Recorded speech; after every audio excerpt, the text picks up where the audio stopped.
Hi, everyone. We're back with the Design Studio for Community Solutions, another one of our interviews with some of our favorite community partners, community initiatives, and I'm really excited today to be joined for kind of a special conversation with some great folks that we work with out of the Design Studio. Joining us here today is Lora Martens.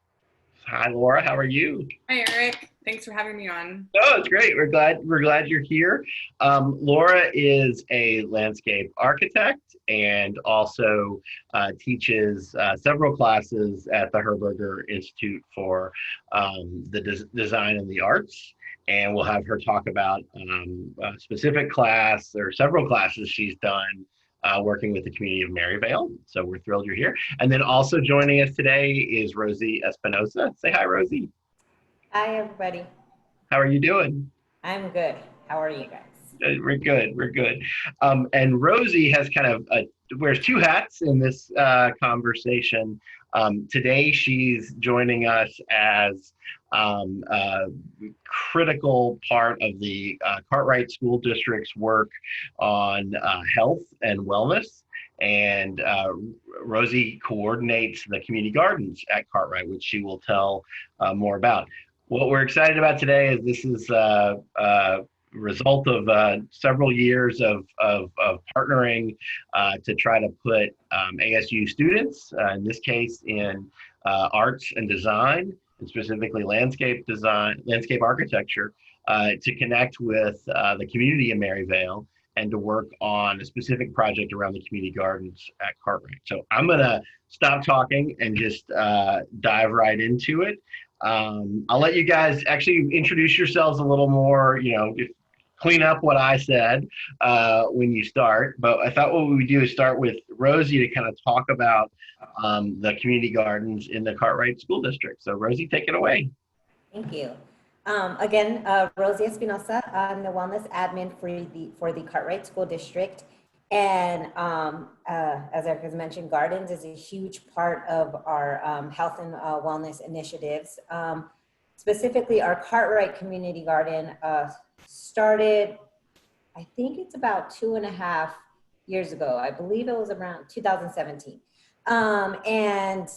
It is, the Cartwright Community Garden is located about 51st Avenue and Indian School is the main crossroads.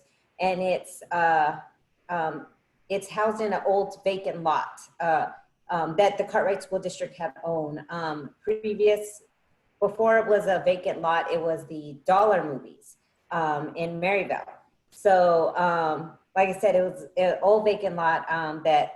And the district's offices were a mall, right? Yes, Old Target. Old Target. So so the Cartwright Community Garden is in snuggled in between the district office, which that was an old Target building.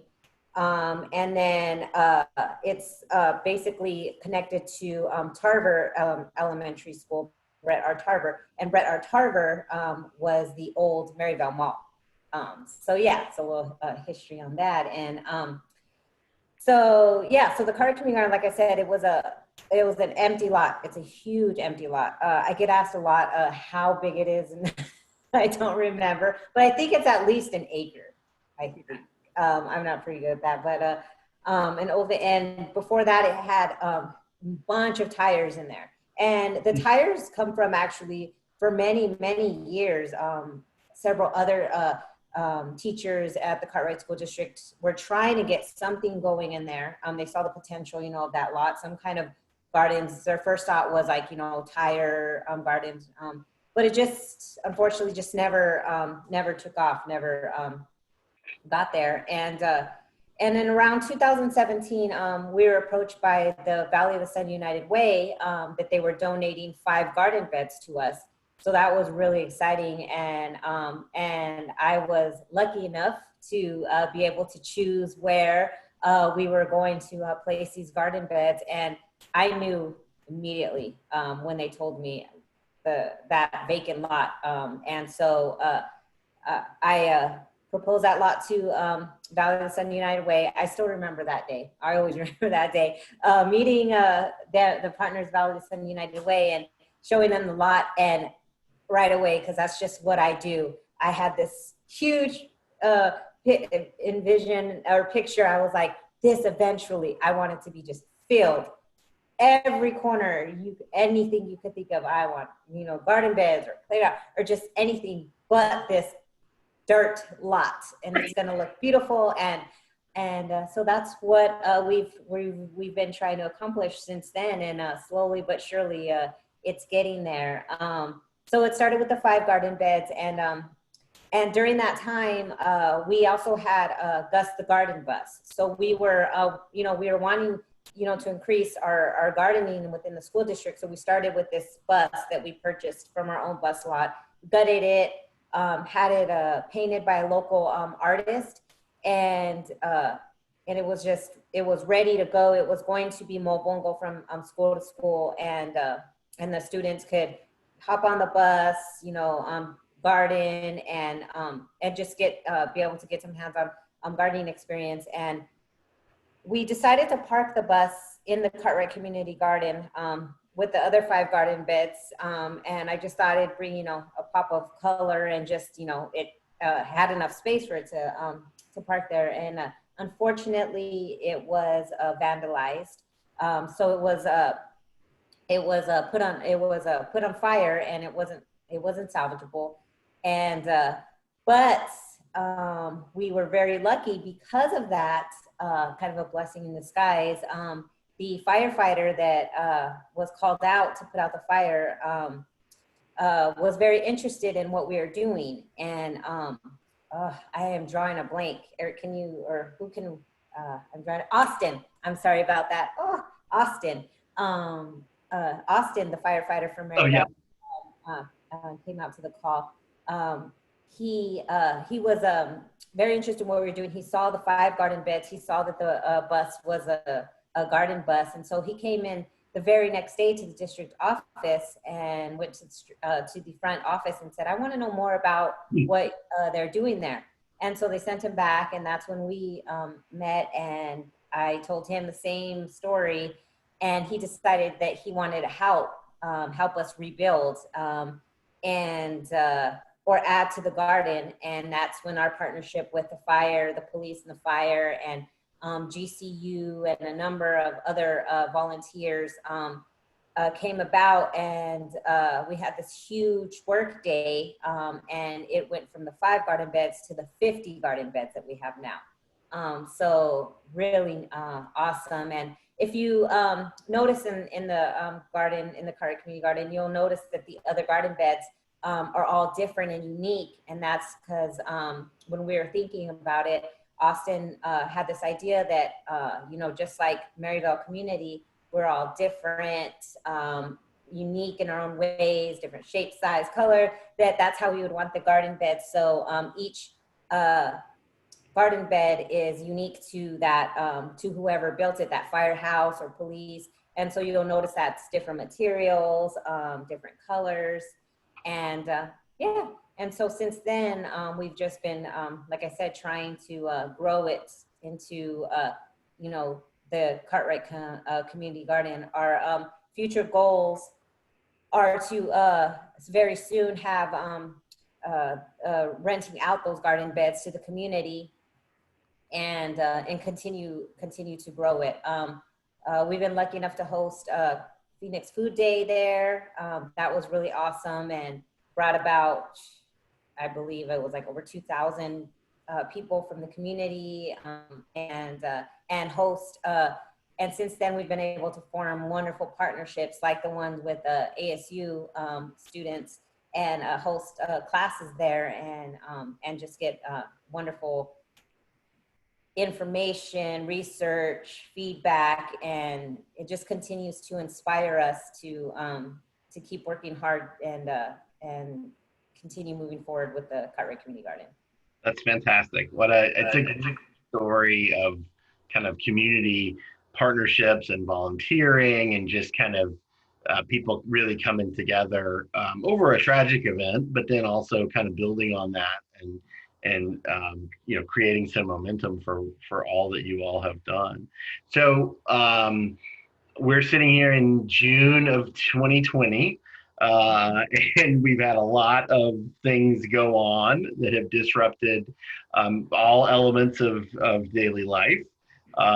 In the middle of all that, Lora, you're working with a class of students that are helping the Cartwright community and helping Rosie and her team with the garden. And so I'm really interested to hear how that went and what it was like. Because it's also what we also love about working with you and in this partnership is that your approach is very similar to kind of the approach the design studio takes, which is really to meet people where they are, find out what their needs are, and try to be supportive and empowering of on the ground wishes and needs. So thrilled to have you here. Tell us about how the class went and anything else you want to share. Great, thank you. Yeah, so I teach every spring. I teach a community engaged landscape architecture studio for graduating seniors. So it's the Capstone studio. It's the last class that they ever have in their 4-year landscape architecture program at ASU before they go out in the world and become landscape architects. And so they're very, very knowledgeable, but this is an opportunity to really have them engage with kind of a real world experience is what I try to create for them. So this is my 3rd year of teaching this class and the 2nd year of working in Maryvale. And so last class in 2019, we mostly just worked generally in Maryvale and got to know Maryvale and worked on, each student worked on a different kind of condition. And during that process, we met Rosie, and she was just amazing and wanted to do all this great stuff. And actually my main passion is community gardening. And so I was like, oh, I really want to work on this project. And we had a really, really good crop of students this year. They're just really engaged, and they're also a really big class. We had a lot of students, and well, our design studios are usually 12 to 14, and we had 14 students. So it's kind of a big class. And I knew that we could really get some really great work done. And so should I share my slides now? That would be great. Yeah, if you because I just have a, now I'm like forgetting how to, there we go. No, that's cool. Because I just have a nice visual just to chit chat over. Great. So can you see this now? Yeah. Okay, great. So this is my class, our class of students, and I had them at the beginning of the class. So at the beginning, our process is a little bit, it's like we want to coalesce as a group and understand the power of what we're about to do before we engage with the community. And then we collect a lot of information about maybe community gardening around the state, really make it a broad examination. And then we learn about Maryvale, and then we learn about the context of the garden, both ecologically and socially, and then we design. So the design is actually not right in the last month of the class is like the design, but before then it's a lot of like collecting of information. And I think it makes a richer and more grounded design as well. So this is my students, they all brought in something that represented why they chose to be in this class. All of them chose to be in the Maryvale class. They had choices of 2 studios, and they chose to work in Maryvale in the community garden. So they came up with this little logo. And then I put this together. We had these great partners. We had Beth and Rosario from the garden, and we had you, Eric, and Allison, your partner, and me looking terrible in a Zoom call. So I just put together some stuff. This is from the final one of where the garden is. You see it in context. And then the students who went and toured the community center and the library, and we collected things that we learned about that. And then we toured the garden. There it is. Pictures of the garden. And I had them work in the garden, and we just pulled weeds for a day. It's really great. Ironically, we don't get into the landscape very much with landscape architects in school, so it's really nice for them. They learned about how deep Bermuda grass leads. Oh yeah. God. And then we kind of collected everything that we learned from this process in some images. And then we were really moved by the special things about this particular garden, so the tires that Rosie and the other teachers had painted to make look really fun. They had a stage that they had put in that was really important to them. The stage itself, the wood was kind of not doing so well, so we were kind of talking about different materials and how they age in the desert. So it was a good lesson, really practical lesson about constructability and long-term construction for projects. We found some images of the arson, Austin. So we were really, really moved by this. And I had them, this is some images from the news article about the rebuilding of the garden. And I had them, each of them needed to make, and then come up with a master plan for the garden, and then have a way of the bus to be integrated in the garden as well. So ideas for that. And you can already see that the garden is so colorful and unique. And even though it's just a few beds, I mean, this vision, Rosario had this vision, and when we could see it too, something much grander. So I was kind of flipping through, it's fun, the different fire beds. And so what we did, I'll kind of go quickly through this, but we started with connecting to food in our own lives and culture. And I had the students bring in a recipe that was important to them. And then we dissected like what so this is like how you make it. This is lumpia, it's a Filipino food, how you make it, the culture, the family culture behind it. And then we picked out 3 ingredients and kind of traced them back to where they came from, and kind of the social and ecological connections to the land that each food brings from. So it was really interesting to see all the different recipes. So it's important to understand that like community gardens aren't necessarily just about growing food. They are like such powerful tools in community to connect to family and culture. And then we went on some, I'll quickly flip through these. We went on a tour of 3 gardens in Tucson, the Mission Garden, the Tucson Village Farm, which actually has a very similar mission, I think, to eventually what Cartwright Community Garden will be. It's an educational, embedded garden with really, really nice art all over it, really artistically done, very community focused, a lot of focus on children too. So a lot of stuff was created by children. And then we went to Native Seed Search, which is it's a seed bank. It collects heirloom and native seeds that have been used for mostly food, but some other purposes. And we were in this like cold seed bank. They were kind of going crazy in there.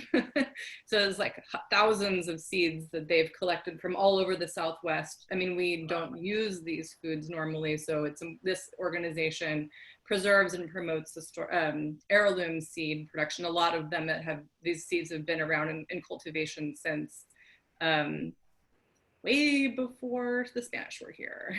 So it's really, really great organization. We went in the winter time, so they weren't growing that much stuff, but I don't know if there was a dog there. And it was a really good time, and it's sad to look at these pictures because everybody's together. It's so cool. And I know. Yeah, so then we went on Zoom. So this is my class. This is everything we did after March, like 15th was online. And I had them send me in some pictures of them working at home alone.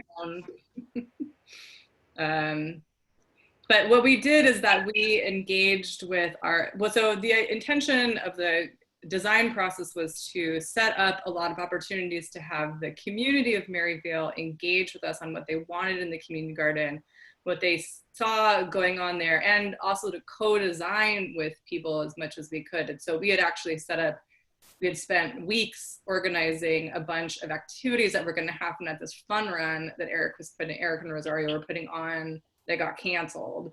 And so the students had to pivot. I mean, within a week, they spent so much work redoing their activities we just expanded the idea of community to be like our own communities. So they had nieces and nephews do some of the activities, and they had their siblings and their roommates do stuff, because those were the only people that they were really able to engage with in person. And so they kind of did this design your garden thing, and then 2-year-olds designing their garden. So it's really cute. And then we interviewed, they did one-on-one interviews and surveys with parents, and it got really dry. I mean, it's like, you can see that this is like not as fun as what we were doing before. But we did a lot of like analysis from interviews, and you know, people were really helpful. I mean, it was an interesting time because everyone was so freaked out and just like, well, and like, you know, so sympathetic to what they were trying to do. And so we actually got hundreds of responses to one survey that I posted on a Facebook group. Like, it was really great. But it was not the same as working within the actual community of Maryville. I mean, unfortunately, with COVID, with this online engagement, there's really, what suffers is actually working with communities that don't have easy access to like computers and. So I'll just kind of, I want to pause, well, and anyway, so I'll just go really quickly into what they did. So then they went into they took all that, they synthesized it, and each of them came up with kind of visions for the garden and their analysis and presenting what they saw. And then they came up with these master plans. So this is the garden as we'd like to see it. We kept, you know, it was a really practical exploration. So a lot of them kept the existing garden beds. Actually, they all kept the existing garden beds because that was what was like the core of what Maryville community, or the Cartwright Community Garden, was kind of made from. And then we put Gus the bus. There's actually 2 buses now. Yeah, one will be stable, will be immovable in the location, of one that will drive around. So we wanted to have a place for both of the buses to live on the site, and ideas for the buses. So what the stable bus could do, the background for the stage, people performing, a performing arts space, and really kind of pushing the idea of what a community garden is, like what it means to be a community, and what you need, what you can do as a designers to promote community. And then of course, like, you know, we're landscape architects, so we like want everyone to understand like native plants and really understand this really, really special place that we live in, and become really ecologically literate. So to like bring a lot of them had demonstration gardens of botanical species. I made them do construction details. Yeah, so just kind of flipping through some of these ideas. Yeah, another master plan, 2 buses in it, and different ways of engaging. This person sunk the bus into the ground so you could access it from the back. People with wheelchairs didn't have to go upstairs to get into the bus. They wanted a greenhouse, play space, diversity, another demonstration garden, because we love plants, and kind of redesigning the entry and listing all of this sort of, all the ecological benefits of a really pretty heavy investment that would take to get these done, but it would be a long-term phased project. So this is the last one, I'll just go through it quickly. This student, I mean, I had 14 amazing projects, so I just picked I didn't know how to choose. Right. But we wanted to keep the materials, you know, when we packaged everything up with budgets and material lists, so we could, so Rosie and Beth could apply for grants to make each of these individual little pieces like a new stage. And this is like a playground that focuses on big, like, vegetables you could play in and around. These are supposed to be big carrots and pumpkins, and so really pushing, like really just kind of showing what could be, but also keeping it extremely practical. Mm-hmm. Mm-hmm. Because that's another piece of design, which is that nothing's gonna get done unless you can pay for it or do it yourself.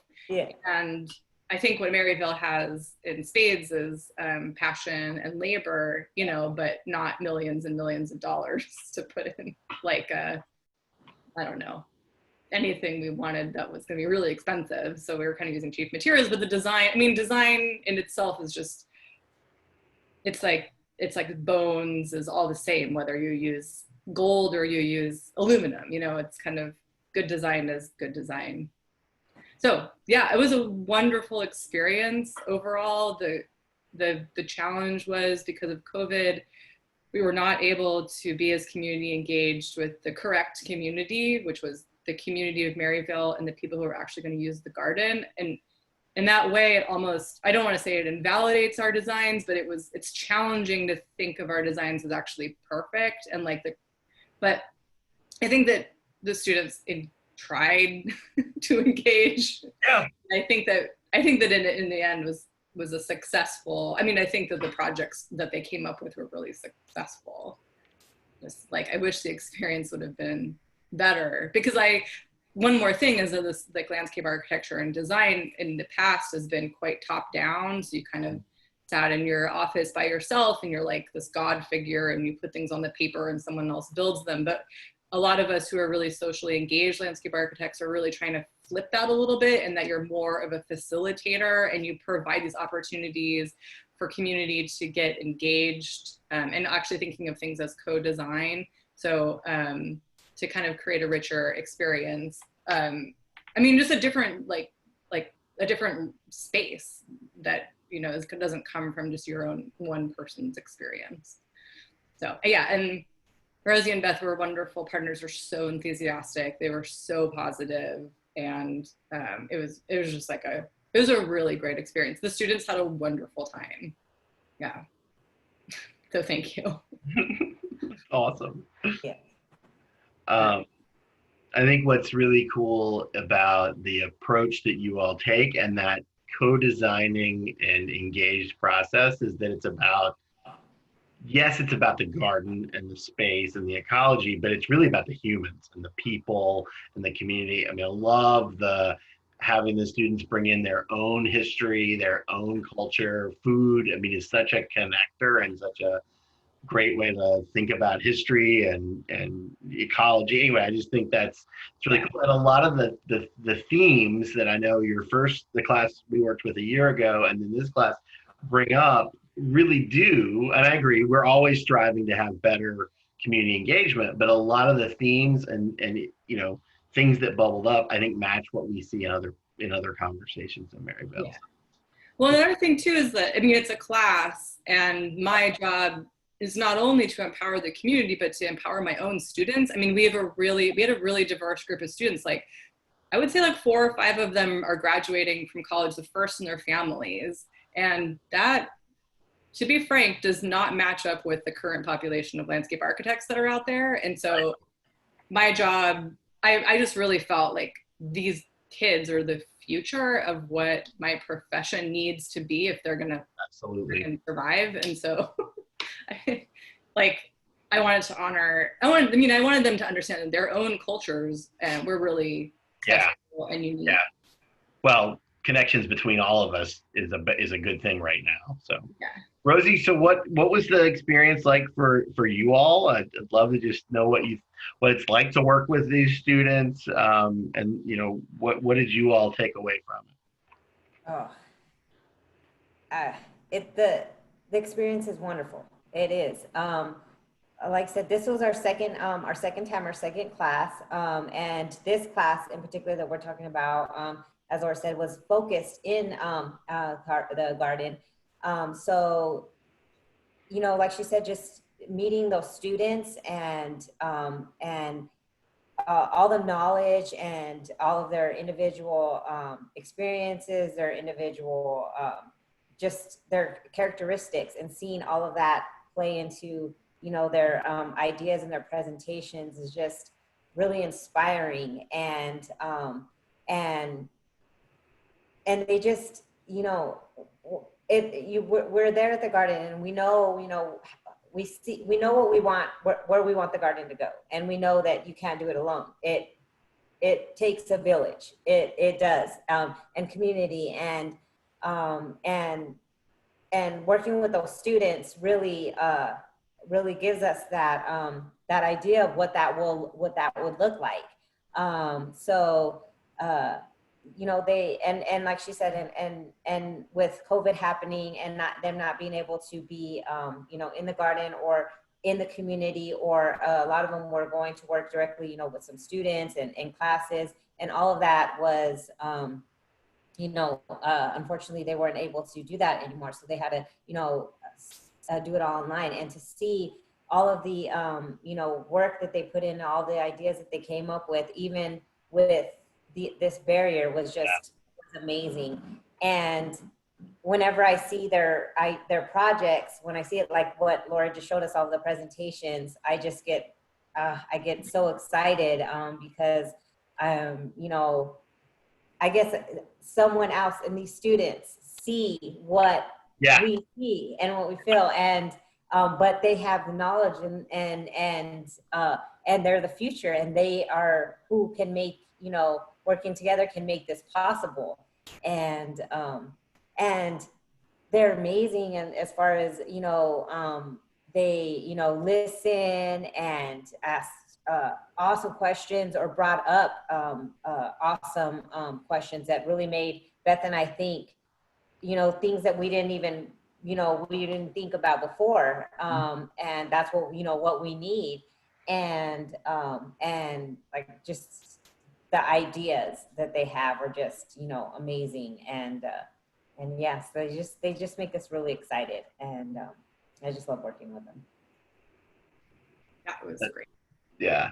Yeah. I mean, it's, so you've judged, you and I both judged, or I don't know, it's not judged, right?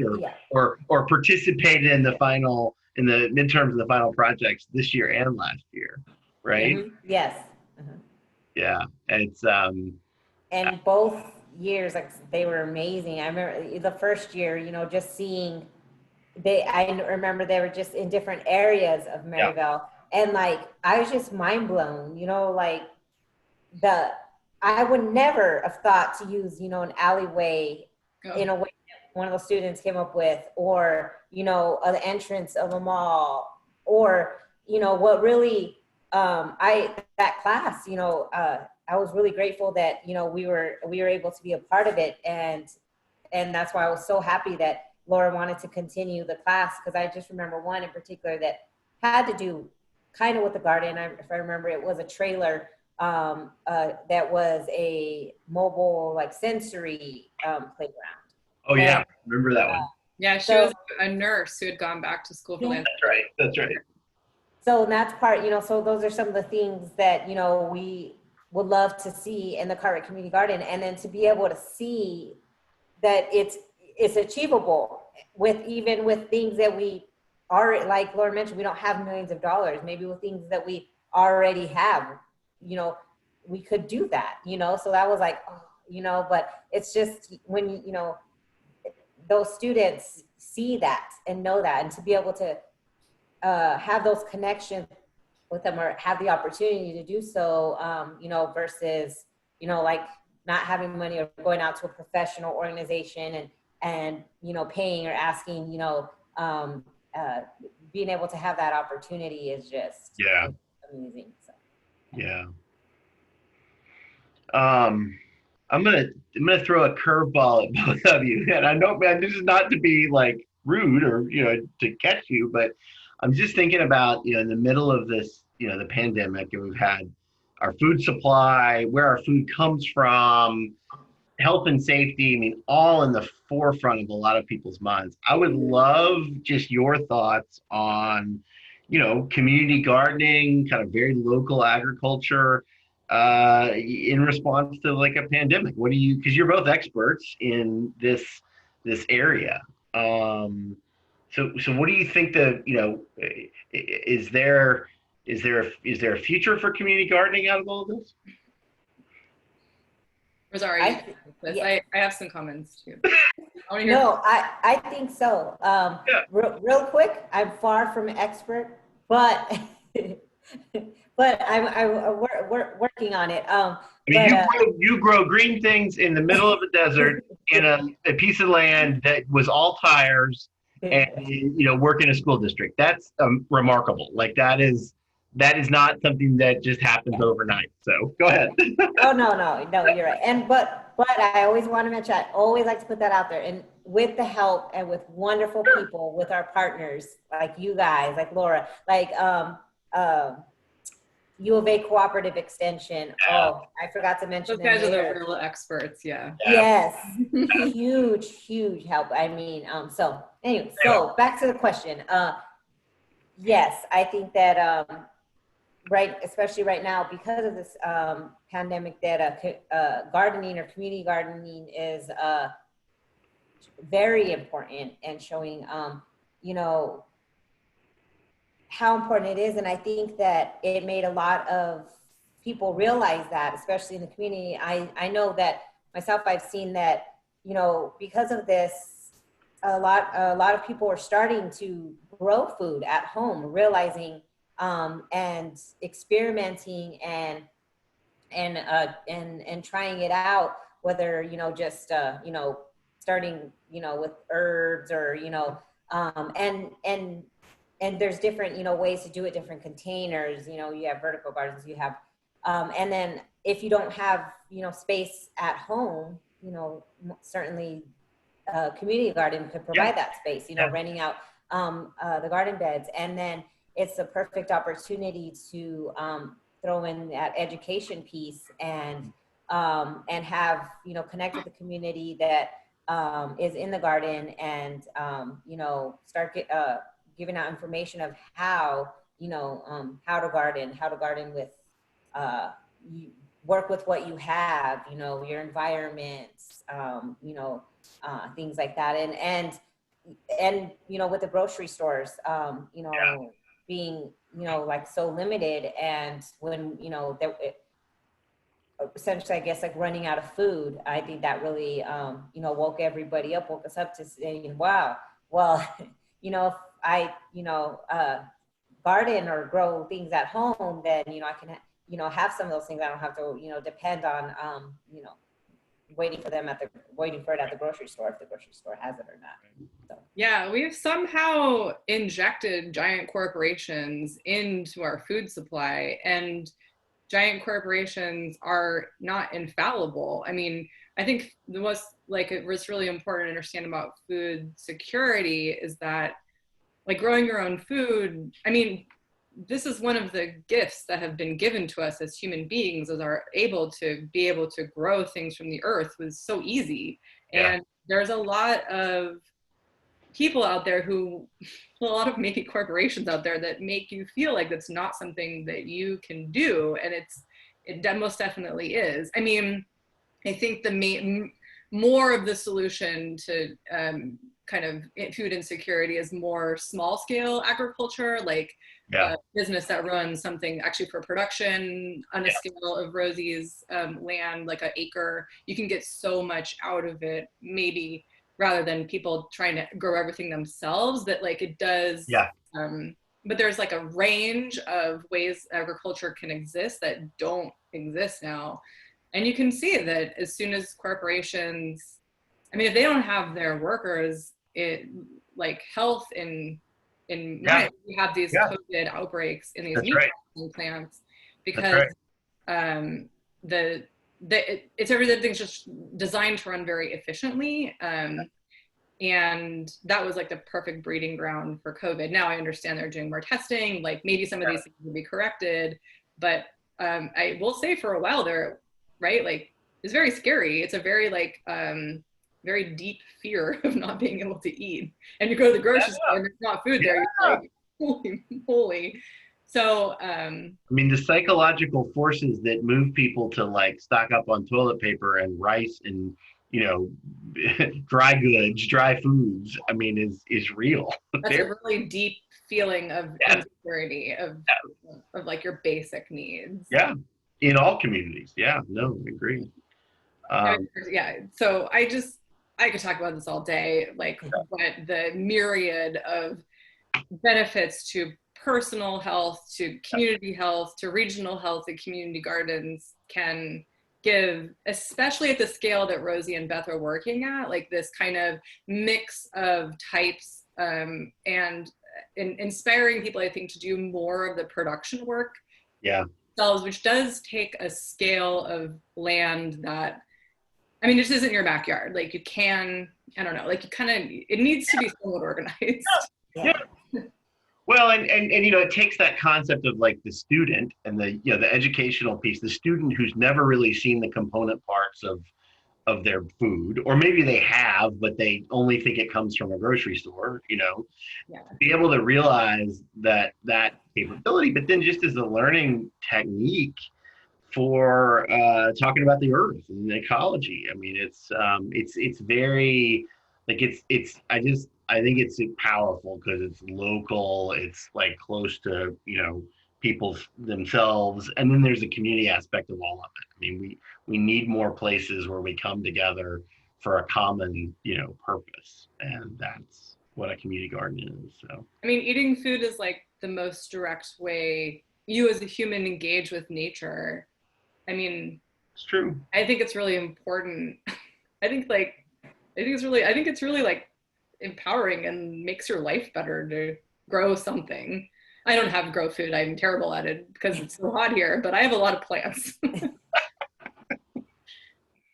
I do work in a community garden. Actually, I will say that. There you go. Right. I mean, yeah.